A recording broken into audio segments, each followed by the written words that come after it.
Биздин каналга катталып, видеого лайк басып, жаңылыктар менен өз убагында кабардар болуп туруңуздар.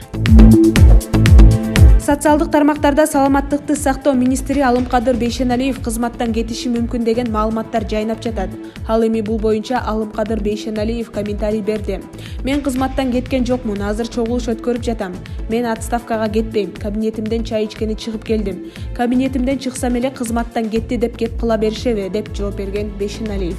Эске сала кетсек, Бишкектеги травматология, ортопедия жана илим изилдөө борборунун шаардык клиникалык тез жардам ооруканасы кылып кайра түзүү иш-аракетинен кийин Бейшеналиев коомчулуктун көңүл чордунунда болуп, аны кызматтан кетти деген да кептер тарап кетти. Министр менен белгилүү академик Сабырбек Жумабековдун ортосундагы ызы-чуу менен коштолгон окуядан кийин министрдин кызматтан кеткени тууралуу социалдык тармактарда да жазып чыгышты.